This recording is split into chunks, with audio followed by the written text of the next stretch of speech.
Bonjour. Alors, on va commencer par ce premier atelier dans lequel on va développer les couches modèles, persistance et services d'une application Spring Boot. Application CRUD. CRUD, ça veut dire les opérations de base sur les données, à savoir create, créer, read, lire, update, mettre à jour, aider pour dire delete ou bien supprimer. Alors, on va commencer les objectifs de cet atelier. On a 6 objectifs. On va commencer par l'installation de l'IDE STS, Spring Tool Suite.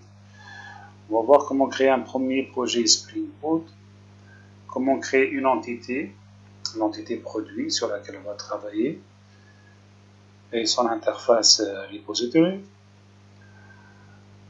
Comment configurer le fichier application.properties.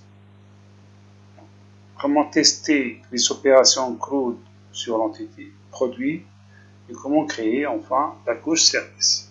Alors on va commencer tout de suite par l'installation de l'IDE STS.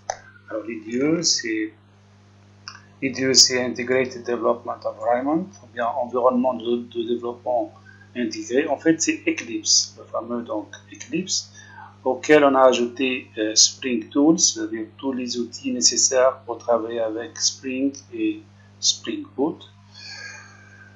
Alors pour installer STS, on va aller sur Google, on va lancer Download STS.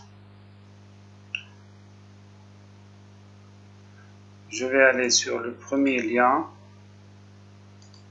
spring.io/tools. Alors on est à la version 4. Ici j'ai Windows 64 bits comme système d'exploitation. Donc je vais cliquer sur ce bouton là et il va vous télécharger le STS.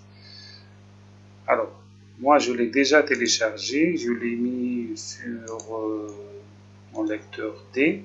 Donc une fois le téléchargement terminé, vous allez c'est ce fichier là qui va le télécharger, vous le copiez sur le D ou bien sur n'importe quel lecteur, vous double-cliquez dessus, vous l'exécutez, il va s'extraire et il va vous créer un dossier qui s'appelle STS4. Alors dans ce dossier, vous avez l'exécutable Spring Tool Suite, vous le lancez et il va lancer notre IDE.